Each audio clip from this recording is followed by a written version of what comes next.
Good morning. This is Pastor Leland from First Minden again. I know that I've talked about worry yesterday, and today I want to just mention a word that I know is on everybody's mind and heart, and that's the word fear. Paul was writing to a young preacher boy named Timothy who would eventually take over Paul's ministry. He was Paul's protege. And certainly there was a lot of fear in his heart about could he do this, and all the things he'd seen happen to Paul, would those things happen to him? And Paul would write to him in 2 Timothy 1, and he would say, "For God has not given us a spirit of fearfulness, but of power, love, and sound judgment."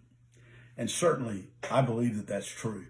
God hasn't given us a spirit of fearfulness, even though that is the spirit that seems to, right now, today, kind of has us locked in its grip as a nation, and as all over the world, people are locked in the grip of fearfulness. But he has given us one of power, the power to bear up under trials and tribulations, the power to do the right things, the power to believe his word and his promises and act upon those. He's given us a spirit of love, and that spirit of love overcomes that spirit of fear many times. It would be the commanders who would tell their men before a big battle, we're going to fight this battle for our wives and our children and our families. And it would be their love for their wives and their children and their families that would overcome their fear as they would march into battle. And so our love for God and his love for us can overcome the fear we have today, and of sound judgment.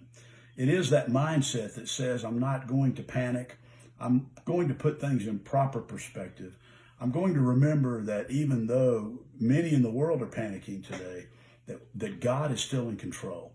He's never been out of control.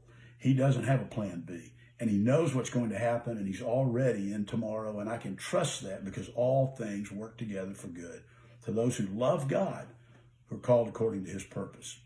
And one last word. Some would say to me, but Brother Leland, even as a Christian, I have failed so many times. I'm afraid that God would not bless me because I have failed so many times. And here's the good news about God's love for you.